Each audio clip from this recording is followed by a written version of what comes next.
Tere tulemast Black Stuffi podcasti. Et me nüüd oleme alustanud uute podcastidega. Vähemalt korra kuus tulevad uued podcastid. Räägime Liisiga siis toitumisteemadel. Liis on toitumisterapeut. Ja mina siis ikka Raivo Black Stuffist. Et täna räägime ärritunud soolest, gluteenist ja laktoosist. Et minul endal on selline kogemus, et mul siis oli ka eelmine aasta selline probleem, et tuli siis selline ärritunud sool mul. Mingit diagnoosi ma küll ei saanud, aga käisin testidel, gluteeni ja laktoosi talumatuse testidel. Sealt midagi välja ei tulnud, kuid kui ma jätsin ära piimatooted, siis läks mul paremaks. Et kuidas see saab nii olla? Räägi mulle, mis sa tundsid enne, kui sa läksid meditsiiniliselt uurima ja mis need nagu kaebused sul ärritunud soolega olid, et ärritunud sool võib olla nii kõhu kinnisus, kõhu lahtisus kui ka tegelikult mõlemad vahelduvalt. Et inglise keeles siis ärritunud sool ongi siis IBS ehk irritable bowel syndrome, mis võib olla IBS mixed, mis ongi siis mõlemad vahelduvad, kõhu kinnisus, lahtisus, kellel on siis kõhu kinnisus ja kellel kõhu lahtisus on. Et mis nagu sinul oli, kui sa julged niimoodi jagada enda? Minul on avatud kaardid alati, et minul oli siis kõhu lahtisus ja siis oli, kui ma sõin rohkem, kas oligi piimatooteid või siis rohkem mingit suhkruid sisaldavaid asju. Et mida rohkem ma sõin siukest taimset ja mingit nii-öelda maalähedast toitu, et seda parem mul oli. Et ma ei tea, mina ekspert ei ole. Ja see oli siis eelmine aasta sul? See oli eelmisel aastal. Eelmine aasta. Ja kuidas ta sul korda läks, kuidas sul täna on? Ma siis lõpetasin või ma söön ikka natukene piimatooteid, aga ma ei söö neid enam sellistes kogustes, et hoian kõrvale näiteks kohvi peale, kui ma kohvi joon, seda ma nüüd ka vähe, aga kasutan kaerapiima. Ja siis hoidun ka siis valgest jahust, et jah, ma söön, aga vähem, aga mis aitas, oli ikkagi Black Stuff ka siis. Et ega see solestiku puhastamine. Jah, solestiku puhastamine ja siis ta on ju katalüsaator, et kui ma oleks ainult Black Stuffi olnud, ma tõenäoliselt ei oleks nagu see nii oluliselt muutunud, aga kui ma ainult nagu oleks laktoosi siis ära jätnud, mida ma tegin, siis nagu see nii pikalt ei mõjunud, aga kui ma lisasin sinna nagu Black Stuffit, siis see lihtsalt nagu võimendas seda protsessi, et läheks nagu kiiremini paremaks. Kas, kui tohib küsida, kas sa sel hetkel juba olid Black Stuffiga seotud või see oligi see moment, kus sa Black Stuffi enda jaoks avastasid? Siis ma ei olnud üldse veel seotud sellega. Ja eelmine aasta ma siis, tegelikult see oli juba üle-eelmine aasta, mina elan veel eelmises aastas praegu. Et eelmisel aastal, kui ma hakkasin kasutama, ma olin juba maadelnud selle probleemiga nagu pikalt. Aga kui ma hakkasin kasutama, siis nagu nägin paranemisprotsessi ja siis nagu tekkis mul üldse võimalus Black Stuffiga nagu tegelema ka hakata. Et kõik läks niimoodi käsi käes ja elu suunas sind õigele rajale tegema õige asjaga. Et täna sa loed ennast selles mõttes terveks, sa teed paremaid valikuid, tervislikemaid toiduvalikuid, ei pea otseselt gluteeni ja laktoosi välja jätma, aga sa lihtsalt siis piirad seda kogust, mis sa enne tegid. Ja kas sa tunned, et sa oled täna 100% või on sul mingisugune väike osa, mis vahepeal vajab ikkagi korrigeerimist? Ikka vajab vahepeal korrigeerimist, et kui vahepeal nagu jälle söön liiga palju valget jahu, et siis läheb jälle nagu hullemaks asi, aga siis tuleb selline meeldetuletus keha poolt, et võta nüüd rahulikumalt, et söö seda, mis on õige ja hea sinu jaoks. Ma saan aru, et sul meditsiiniliselt siis kontrolliti ära kõik gluteen ehk siis tsöliaak ja laktoos, kuigi laktoos on ainult piimasuhkur, aga on olemas ka siis kaseiin ehk piimavalk.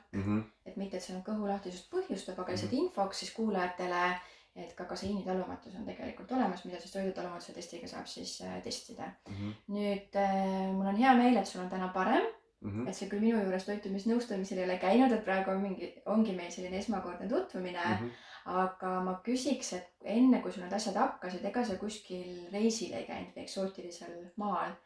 Võib-olla niipidi, et ma tulin ise hoopis eksootiliselt maalt Kihnust elamast Pärnusse, et võib-olla toitumine muutus nagu siis maalähedasem toit selliseks linnatoiduks rohkem. Et kõht hakkas rohkem nagu streikima kõik need pestitsiidid ja mürkained ja see toitumislik käitumine võib-olla ka, et rohkem mingi valmis toite, mitte siis ise tehtud toitu. Okei. Et muidu oleks jah, kui on niisugust eksootilist reisi olnud, et mida ma tihti ka oma klientidel näen eriti kui on kõhulahtisus, et tsöliaakia on välistatud ja laktoosid ja muud siuksed piima ja asjad, mis on nagu võimalik testida. Et üks küsimärk oleks kindlasti sooleparasiidid. Ja seda võib tegelikult Eestis ka juhtuda, et see nüüd ei tähenda see, et mingisugused suured meetripikkused paelussid seal kuskil pesitsevad. Et ma olen enda soolepatogeenist ka tegelikult rääkinud, et Facebooki grupp nimega Seedemured, et seal on siis need soolepatogeenide videod ja materjali olemas. Ja tegelikult see ei pea üldse olema siuke nagu pahatahtlik, et isegi kui sa sööd toored maasikad, sa ei tea, mis selleks või peale on, kui pesemata on. Et me tihti teeme ju seda, et ka lapsepõlvest on see sisse harjunud, lähme peenrale ja korjame ja sööme, on ju. Et isegi sinul tegelikult, kus need asjad praegu natukene veel ikkagi jäänud, ma soovitaks sul tegelikult testida.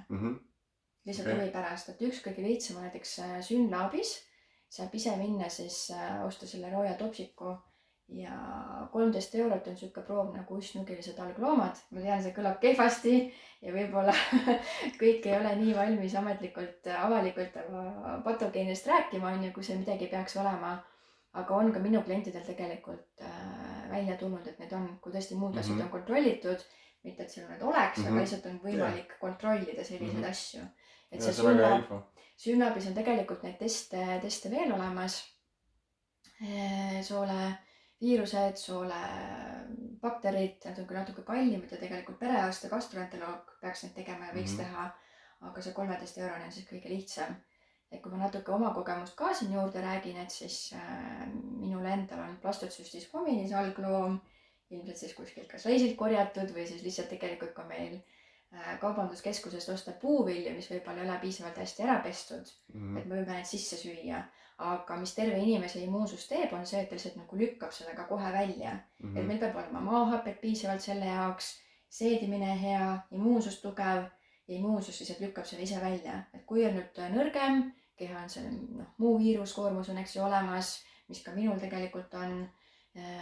Nüüd on muidugi parem toitimise ja kõige muuga, mis ma olen teinud aastatega, et on juba täitsa hea parem kui kunagi varem. Et vahest võivad need asjad meil jääda pesitsema. Või kui käia kuskil reisil, sa kunagi ei tea, mis kokk seal kuskilt on, mis iganes Aafrika riigist pärit, kuidas tema hügieeni hoiab, me ei tea neid asju ette. Et me võime ise olla väga puhtad ja terved ja korralikud inimesed, aga lihtsalt võib vahepeal siis juhtuda siukseid tegelasi mikrofloorasse, kes seal olema ei peaks. Aga kas nemad siis nagu toituvad ka rohkem või millest nemad toituvad siis? Suhkur, magus, süsivesik. Aga laktoos ja... Laktoos on piimasuhkur. Nojah, et sellest siis ka. Jah, et sa ise tunned ka, et mida rohkem sa sööd, no ka isegi puuviljad tegelikult on magusad. Kuigi sealt on ju, fruktoos on ju, mis peaks nagu kohe imenduma meil maksa ja nii edasi. Aga just see valge suhkur ja kõik siuke rafineeritud ja magus ja töödeldud, et see on see, mis... on ka siis patogeense mikroflooraga panustad pigem kaasa sinna. Ja milline siis oleks see nagu käitumine, kui inimesel on patogeenid, et kuidas need siis ära saada enda juurest? Et see nüüd sõltub, mida sealt leitakse. Et minu enda see Blastocystis hominis loetakse tegelikult fakultatiivseks patogeeniks, mis tähendab seda, et ta võib kaebusi põhjustada, aga võib ka mitte. Ta võib ravida, aga ta võib ka olla. Võid sõbraks saada? Normaalse mikroflora osa. Ja tegelikult ma olen ise päris mitu aastat olnud ka Facebookis on seesama Blastocystis hominise ingliskeelne foorum, mida austraallased teavad. Et seal on see päris siuke nagu tavaline patogeen ka joogivees ja Ameerikas ka igal pool mujal. Ja ma olen seal ka reisimas käinud kunagi. Et mine tea, kaua ta siis on minul pesitsenud. Et kui see nagu muu toitumine on korras, et ma täna ei pea seda enda probleemiks ausalt öeldes. Et ma olen võtnud erinevaid antibiootikume, tavameditsiinis on ju, kui ka mingeid asju, mida Eestis üldse ei ole. Näiteks rifaximine on see, mida kasutatakse Soomes, Inglismaal ja teistes riikides. Ja ta teeb selle nagu soolestiku puhtaks. Aga tihti nende patogeenide ja väga väikeste, on nagu mikroskoopilised, eks ju. Et me isegi ei näe neid, et see parasiit või patogen võib olla nagu tõesti mikrogrammidest kuni siis meetriteni.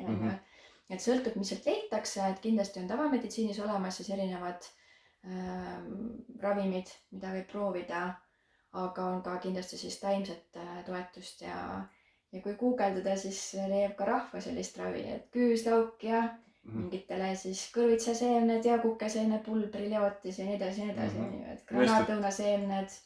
et seda sõltub sellest tüübist, eks ju. sest antibiootikumid ju siiski nagu löövad ju kogu platsi puhtaks, et nemad ju ei vali, et kes on patogeen ja kes on nii-öelda meie soolestikku toetav bakter. Et antibiootikum jah, on see nii-öelda kehvem variant, aga kui on vaja, siis on vaja. Nojah. Sõltub, mis leitakse, et kindlasti meil on olemas ka siis uisnudilistele solkmetele Vermox, mis on mebendasool, et see ei ole ilmselt nagu nii hull kui antibiootikumid, on kiired kuurid 3-päevased, aga peab siis vaatama, et selle patogeeni elutsükli siis niimoodi lahti lõikab, et neil on ka seal oma paljunemistsükkel, see on kas 21 päeva, 30 päeva, 75 päeva, et kas siis ühest kuurist aitab või siis jääda nagu korduvalt toetama siis pärast toitumise ja taimedega juurde. No kusjuures ma sain alles hiljuti teada, et arvatakse, et räägitud, et meie ussiripik pimesool on nagu selline jäänuk, et mis ei ole vaja enam, aga arvatakse, et see võib olla hoopis selle jaoks meil oluline, et sinna jääb siis nii-öelda selline bakterite koosluse juuretis või selline väikene pesakond, et kui peaks juhtuma midagi, et sool nagu saab nii-öelda kahjustada, et seal kõik bakterid hukkuvad enamus, et siis tuleb sealt, ronivad sealt pimesoolest need putukad välja ja hakkavad siis uuesti koloniseerima. Jah, et seda olen ka mina kuulnud tõepoolest, et kui meil antibiootikumi kuur on, et siis need nii-öelda head bakterid lähevad, mis teatud soolaosasse peitu ja pärast tulevad välja. Aga kindlasti iga antibiootikumi kuur siis rikub meie soolestikku, mikrofloorat, seda me pärast taastada, et üks variant on teha siis probiootikumi kapslitena, et on meil erinevaid tooteid, laktobacillused, bifidobakterid, kes talub sükest pärmi ja pärmilist, siis on Bulardii on olemas ja USA-st ja mujalt maailmast siis ka tegelikult spoorbiotikumid, spoorid on siis see nii-öelda viimase paari aasta uuem avastus, et kui lugeda ingliskeelset kirjandust spoorbiotic siis. Aga kui kaugele nagu ma olen ka seda kuulnud, et on inimesed käinud siis, ma olen käinud laatadel või nii, siis on inimesed rääkinud minuga, et kui nad on võtnud probiotikume ja siis on hiljem läinud nagu siis testima enda mikrobiomi kooslust, et neil ei ole nagu ühtegi sellist bakterit, mida nad on võtnud sisse siis probiootikumina nagu leitud sealt. Et kas võib juhtuda ka see, et siis nad hävivad ja nii-öelda ei suuda sinna jääda, et meil on ju kõigil erinev kooslus ka seal ikkagi, et see ei ole igal ühel üks ja sama. Kindlasti. Ja tahtsingi öelda ka selle eelmise probiootikumi jutu lõpetuseks, et kindlasti efektiivsem variant on saada kätte looduslikul viisil. Ehk siis hapendatud toiduained, kui ei ole probleeme FODMAP-ühenditega, kääritatud toiduainetega, histamiiniga, et siis kõik, mis on looduslikul kujul, näiteks hapukurk, hapukapsas, mis on meil kättesaadav väga lihtsasti, ei pea just ise tegema poest osta. Kui ei ole ka pärmilistega probleeme või talumatust, siis miks mitte kombutša. Ei pea seda terve pudeli ära jooma, limonaadina väike šott on ju piisab täitsa, et see üks purk jagada 3-4 päeva peale.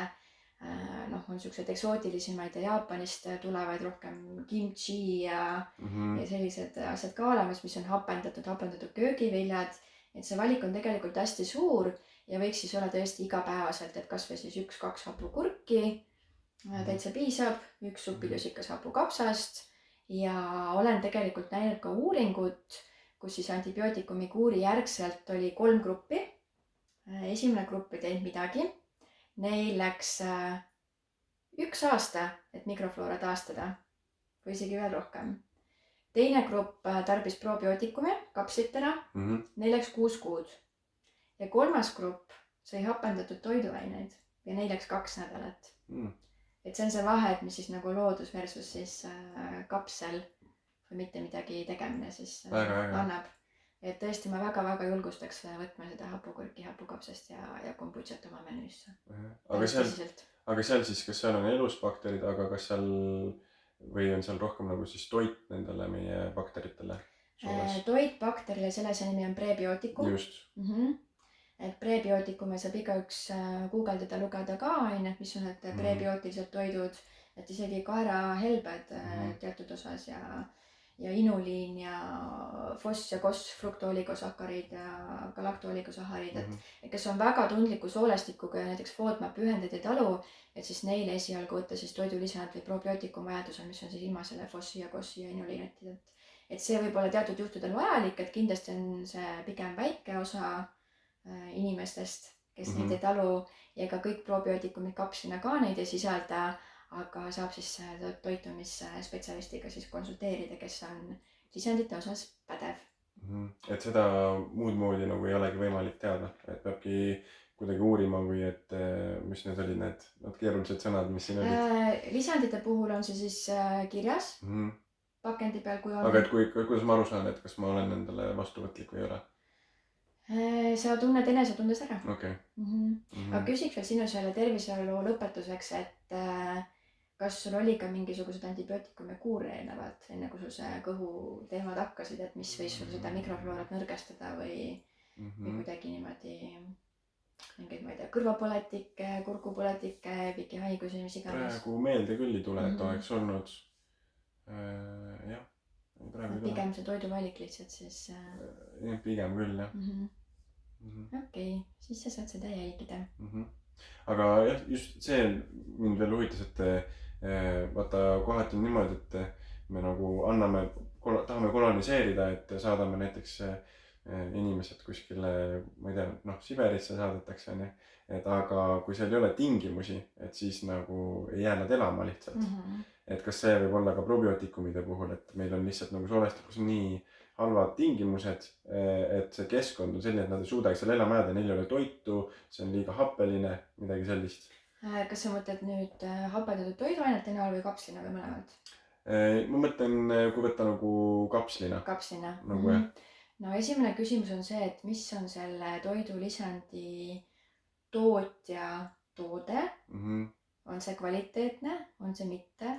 Kas see kapsel üldse nagu imendub ja avaneb? Mis on see koloniseerivate bakterite arv või ühend? Tavaliselt on see 10 astmel, ütleme 13 ja rohkem oleks nagu hea. Et võib-olla 10 astmel 9 colony forming unit, CFU siis inglise keeles. Et see jääb isegi natuke väikeseks, et sõltub nagu tootjast.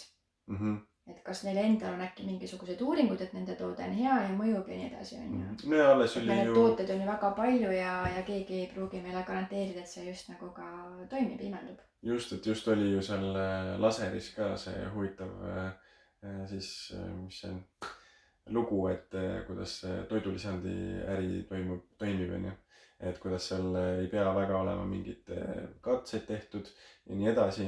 Et saad lihtsalt registreerida, et seal registreeriti ära hapukapsas, mis oli kuivatatult ja nagu toimis on ju. Et see on ülioluline, et ikkagi need, kes toovad maale või kes toodavad neid lisandeid, ise oleksid nagu ka kursis ja uuriksid seda, et millised on need tulemused ja teeksid pidevalt mingeid uuringuid, et näha seda kasulikkust ka ja kinnitada, et mitte niimoodi, et lihtsalt teed valmis ja läheb müüki. Ja tihtipeale nagu ju ka hind mingil määral kajastab seda, et mingit väga head asja väga odavalt ei ole lihtsalt võimalik toota. Et mis on küll turul saada, mis ei ole kõige soodsam, aga kus on uuringud minu teada olemas ja ka hästi mõjuvad ja ka oma klientidelt kuulen on Dr. Ohira probiootikumid. Seda ma olen ka kuulnud, et need on väga head. Jah, just. Ja ma arvan, et leidub ka häid lakto- ja bifidobaktereid, mis on olemas. Et mida rohkem vaadata koostist ja kui tõesti see toode nagu ümber keerata lugeda, mida rohkem puhtam ta on. Et ongi näiteks gelatiinkapsel või mis iganes, mis siis nagu võiks avaneda või imenduda meie soolestikus või see probiootikum see seest kätte saada. Et mida vähem on sükest arusaamatut jama, seda parem toode on. Jah. Nüüd natuke oleme siin teemadega laiali valgunud, aga see on alati nii, et tuleb see, mis tulema peab, on ju. Et aga kui me lähme nüüd tagasi gluteeni juurde, et kas gluteeniga on nii, et ainult need, kes ei talu, peaksid sellest nagu hoiduma või siis on see ka hea neile, kellel ei ole gluteenitaluvust? Et kindlasti kõige kriitilisem siin on tsöliaakia, mis on siis ka minul. Et sellisel juhul tõesti gluteen peab olema 100% väljas. Mis see tsöliaakia täpsemalt on? Tsöliaakia on siis peensoole autoimmuunhaigus, kus keha hakkab siis gluteeni molekuli sisse tarbimisel siis iseenda kehakudasid ründama. Ja ka minul avastati siis niimoodi, et see esimene marker on tegelikult verest, vereanalüüsiga, mis võetakse. Et minul see oli korras ehk negatiivne, aga mu kaebused ei taandunud. Kõht valutas, öösiti magada ei saa, raud, B12 olid madalad, ehk siis soolahaitud katki, toit lihtsalt ei imendu toitained. Ja avastati siis gastroskoopiaga, mis on siis sondi neelamine, võeti biopsia ja mis näitaski, et soolahaitud on katki ja madaldunud. Et sellisel juhul tõesti tuleb olla karm, 100% siis vältida ka ristsaastumist ja viimane kriitiline tegur minu enda jaoks oligi see, et lihtsalt siis, kui keegi ütleb mulle sõpradest, et ma tegin tatrajahu küpsist, võta proovi, siis ma ei saa seda toodet võtta enne, kui ma ei ole veendunud, et see tatrajahu on sertifitseeritud gluteenivaba märgiga. Et ei ole ristsaastunud, et muidu minul hakkab kõht valutama öösel. Aga tsöliaaki haigeid ei ole väga palju, et kas ta on 1% rahvastikust või vähem, on ju, et see kõik inimesi ei ole meil uuritud, aga ikkagi üsna väike osa. Et kui ei ole kõhuvalusid, kroonilist kõhulahtisust ja diagnoosi tsöliaakiale, et on olemas ka gluteeni tundlikkus, isegi inglise keeles ametlikult siis non-celiac gluten sensitivity, et mis tähendab, et mõnel inimesel siiski gluteen võib kaebusi põhjustada. Et võib-olla mõne inimese puhul on see ainult nisus, ei peagi olema rukisoderkaer. No et igaüks on ju nii siis erinev ja individuaalne, jah. Mina tunnen küll, et kuigi mul nagu talumatust ei tuvastatud, siis nagu kui ma söön midagi, mis sisaldab gluteeni, siis mul on nagu palju raskem olla. Et lihtsalt olek ongi siuke raske, et ta seedib kaua ja nii edasi. Kas sa oled seda täheldanud nisuga või üldse kogu gluteeniga, ka rukisoderkaer? Pigem nisuga, jah. Nisuga. Et kes on lugenud Adi Klevini raamatuid, et siis tema 3 valget kõige suuremat mürki, ma ei mäleta, kas me eelmises videos rääkisime sinuga sellest või mitte. Vist ei rääkinud. Ei rääkinud, okei. Et tema arvates on valge suhkur, piimatooted ja nisu. Need kõik kõige suuremad siis valged mürgid. Et nisu tõepoolest on meil rafineeritud, töödeldud, et see on selle viljakeste eemaldamisega on 98% siis mineraalained ära võetud, mis siis muus täisteraviljas on alles. Et võiks siis eelistada tõesti täistera tooteid, rukijahu, kaerajahu, odrajahu, kui gluteeniga probleemi ei ole. Et võib-olla küpsetamiseks ka täistera speltanisujahu on siis vanakooli siis nisu, kus see kromosoomide arv on natuke teine kui meie praegune hübriidnisu või kuidas iganes seda nimetada, on ju, milleks siis on see praegu arendatud, et saab siis tunnetada seda tundlikkust igaüks ise. Aga selle nisu või selle valge jahuga, et ma olen kuulnud kuskilt, ma ei tea, kui vettpidav see on, et ta on nagu siis kleepuvam, on ju, et meie sooleseina oli ka kinni. Gluteen on jah nii-öelda kleepvalk. Ja mis on ka väga huvitavad, kui siin natuke avalikult jagada detaile, et noh, tuleb rääkida, aga muidu inimesed ei tea, eks ju. Siis just eile mul oli ka üks klient, tema nüüd tegi läbi, okei, ma ei hakka siin reklaami tegema, aga üks meie Hiina meditsiiniarst müüb siin circa 200 eurost puhastuskuuri, mis on ühepäevane. Et see 5 liitrit jõud mingit teatud vedelikku ära ja ütles, et tal tuli siuke, noh, ilmselt gluteeni jäägid kehast välja, siuke ka 30, 40, 50 centimeetrit pikk nagu kett. Ma ütlesin, et väga huvitav. Mina tegin 3 aastat tagasi läbi koralliklubi savipaastu, mis oli 4 päeva. Et minu enda jaoks siis paastumine, ma seda üldiselt ei poolda. Mitte kaalulangetuse põhjusel eriti, on ju, et kui keha puhastamine aeg-ajalt ja vee joomisel põhinev paastum minu jaoks väga raske, aga see savi pluss psüllium koostis oli hea, et kuna kõhus on alati midagi nagu natuke täidet. Ja see savi ja psüllium siis ka seob siis soolestikus mürke, puhastab ja ütleme ausalt, et ka minul tuli siuke 30-40 senti pikk mingisugune kettes moodustis välja. Ja siis ma kohe läksin küsima sama programmi läbi teinud inimeste käest, et mis see on, see ei ole ju uss, see ei ole ju parasiit. Ma olen need parasiidiproovi ju andnud nagu korduvalt aastate jooksul, et mis see siis on? See on gluteen, gluteenijäägid. Et ja eile ma kuulsin täpselt sama juttu natuke teise tootega, aga ka keha puhastamise eesmärgil. Aga mis see siis teeb meie kehaga, kui see jääb nagu sinna keha sisse nagu kinni gluteen, et miks ta halb on? No kindlasti peensooles või jämesooles, kus ta siis pesitseb, meil siis seda kohta, kus soolestiku seinast peaks siis toit ja toitained imenduma. Võimalik, et ta katab seda, et ma ei ole küll spetsialist, ma ei ole küll uuringuid teinud ja näinud ja kaameratega sisse piilinud, ei ole gastroenteroloog. Aga kui ma siin praegu niimoodi avalikult arutlen, et soolestiku seinas kindlasti pind jääb vähemaks, kus toitained imenduvad. Noh, kõhukinnisust nisu tihti põhjustab, kui on näha klientide puhul. Just, et see meie soole nii-öelda sein on justkui nagu karvane vaip ju, et ja kui siin vahel on nagu see nagu kinni jäänud, Jah. siis ei saa jah, ei ligi, et tundub loogiline. Et kindlasti soovitaks teha seda soolepuhastust vähemalt korra elus, kui kunagi ei ole teinud, et siis võib tõesti sealt leida igasuguseid.